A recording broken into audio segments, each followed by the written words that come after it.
That's the hot and the cold Yeah. description. And then the other one, I think Professor Martin wrote, the core, the soul, back into the body. Yeah, that's, when I was young, Leo, and I heard this back in Taiwan and in China. Yes. So how do you explain this? What is the source of this concept? Not Iowa.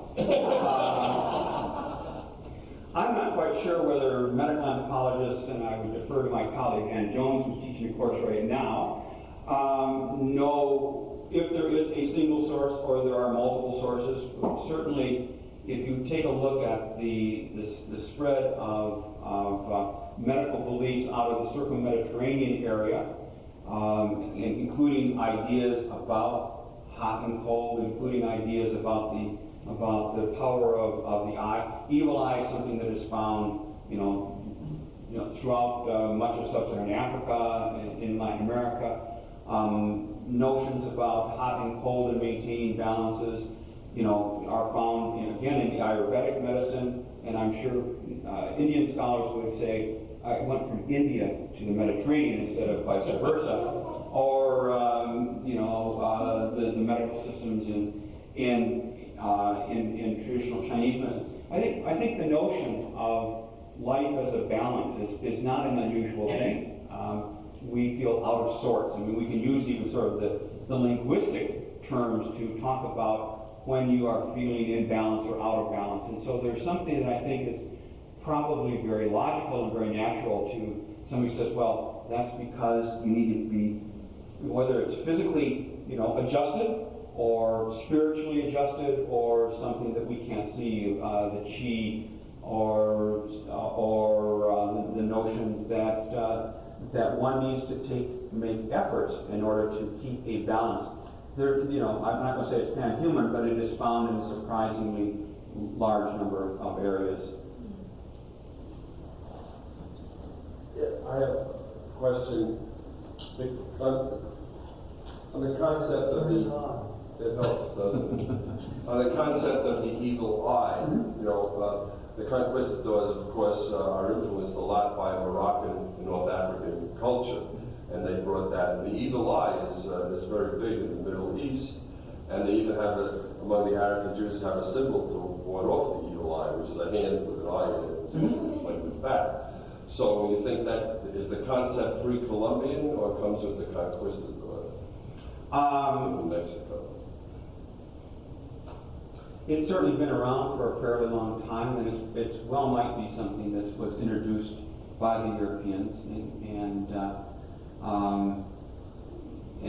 you're right, this notion of by Nasawache, and often the clenched fist, that when the force of the eye, and you wear them around, you wear this amulet around your wrist. And Betsy has seen them because I brought them into my class and said, don't steal these things, I need them for my kids, now my granddaughter. The force of the eye gets diverted and it hits this amulet and breaks, and so this is proof positive. That well, in the Middle East, it's an open hand with an eye in the middle of the hand. Yeah. And to do this, achieve the same thing. I have another question. At what point in their illnesses do these people accept allopathic medicine?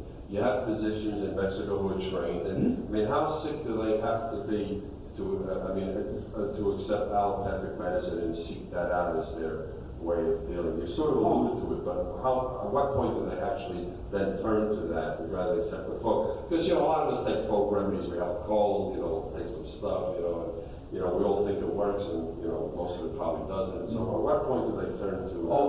I don't want to give the impression that it's an either or thing, because allopathic medicine is looked upon as being very, very powerful, and so it's not a question of rejecting it until at some point you need both. People mix and match, and sort of depending on their past experience, depending on advice that they get from others. So it's not necessarily a question of how sick do I have to get before I go see a physician. Yeah. Bill. Good to have a physician.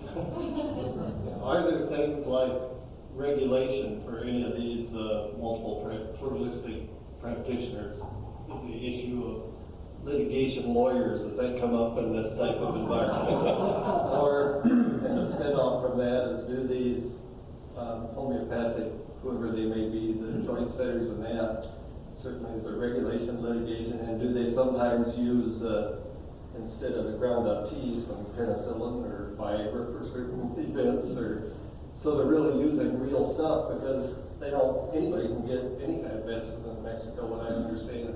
Sure. Right? Yes.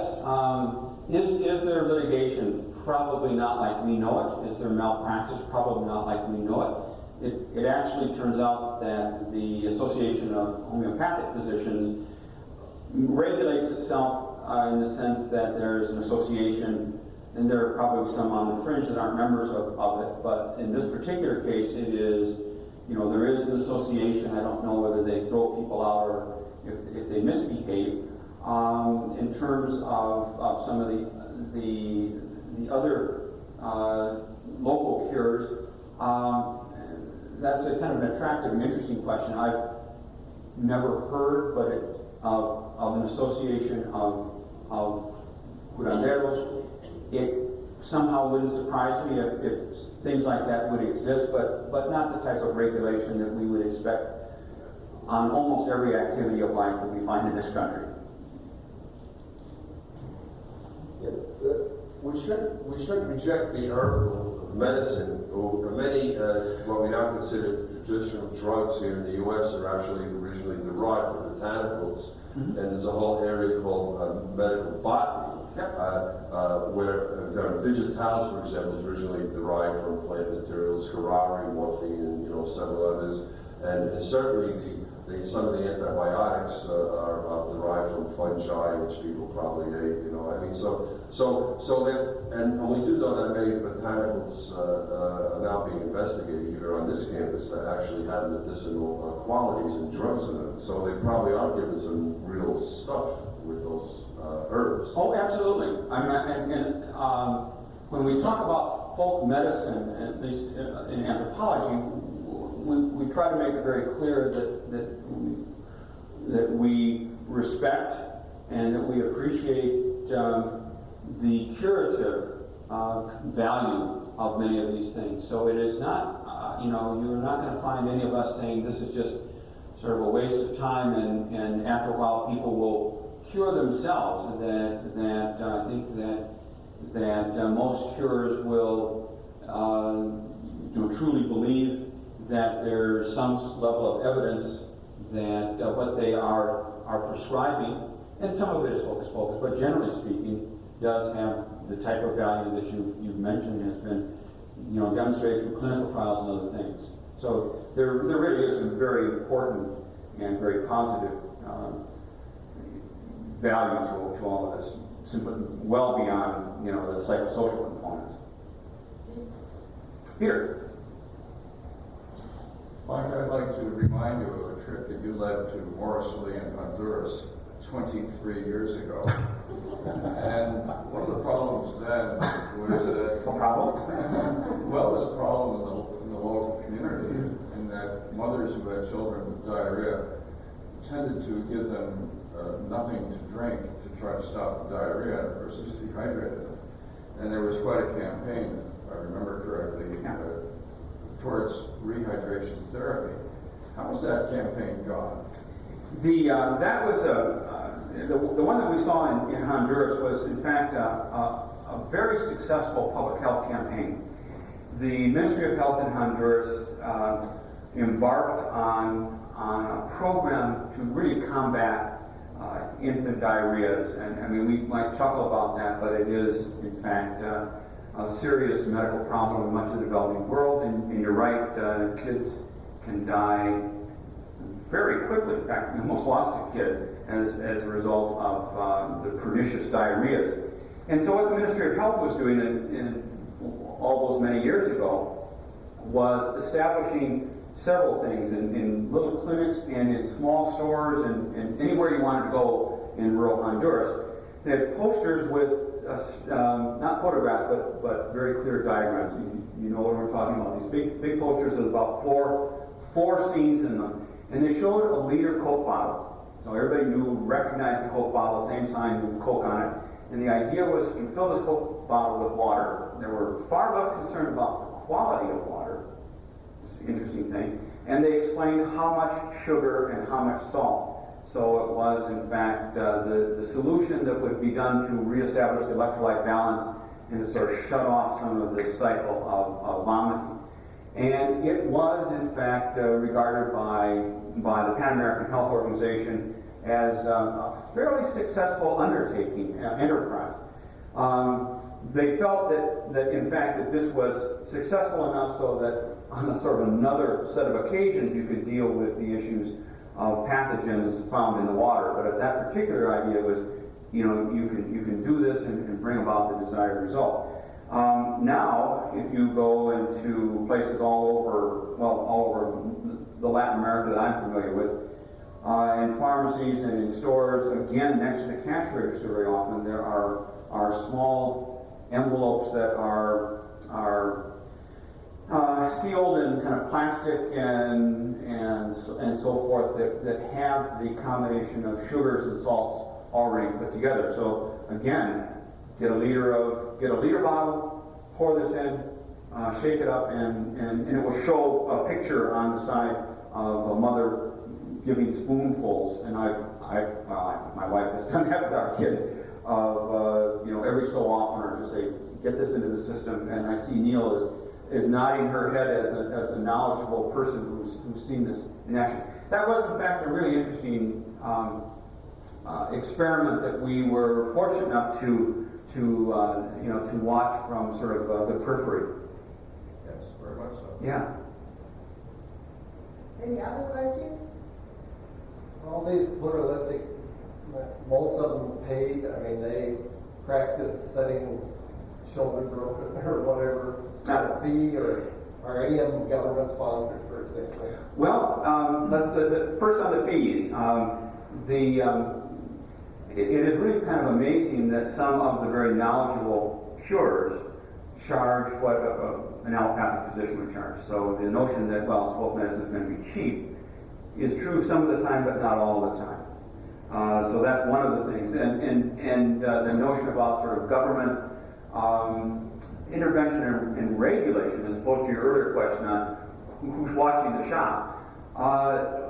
The midwives are one very interesting group of local practitioners that, in southern Mexico, have been engaged in a series of workshops that have been sponsored by the Mexican Ministry of Health, working with epidemiologists, physicians, and medical anthropologists. And very often these are exceedingly knowledgeable women who have learned their skills by watching their mothers or watching their aunts and so forth. And so by themselves, they often have very good track records. I've listened to testimony of women who have talked about having children, rotated, who were going to be breech births well past the time when we would say, can't do that here. There's no other option.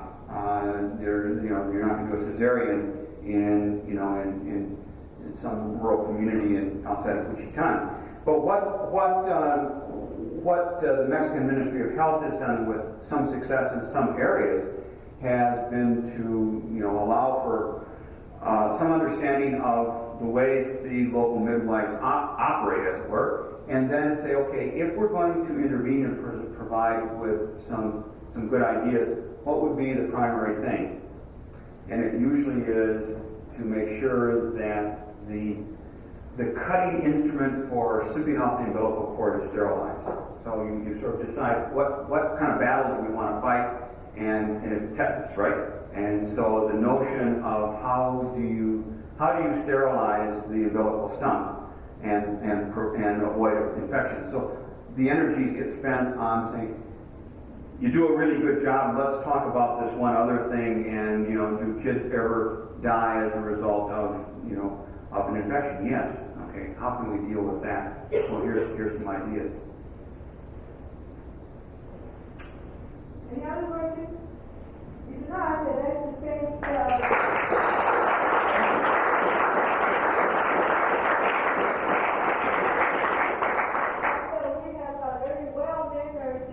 audience today, and we're gonna sing anyone.